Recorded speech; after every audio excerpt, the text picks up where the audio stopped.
আজান তো দিয়ে লাইলো, চল আমরা সবাই নামাজে যাই।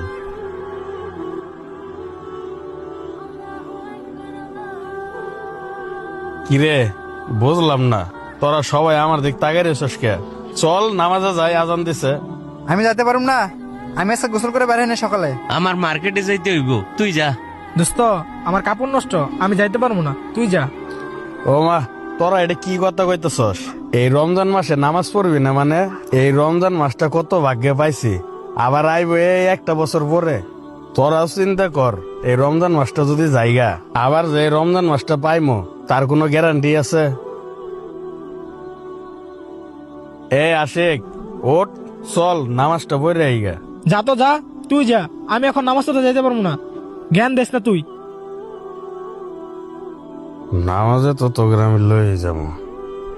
আচ্ছা আমি একাই নামাজ পড়তে যাবো, কিন্তু একটা শর্তে। শর্ত? আচ্ছা বল, কি শর্ত? তোরা সবাই মিলে আমার একটা সহজ প্রশ্নের উত্তর দে। কি প্রশ্ন বল? আচ্ছা তোদের যদি জানা থাকে তাহলে বল, নামাজ কে কে পড়ে না? বিধর্মী যারা, তারাই নামাজ পড়ে না। যাদের মৃত্যু হয়েছে, মরা মানুষ, তাদের নামাজের দরকার নাই। আর যারা আল্লাহকে ভয় পায় না, তারা নামাজ পড়ে না। এখন বন্ধু তোরাই বাচ্চাল, এখান থেকে তোরা কে কোনটা?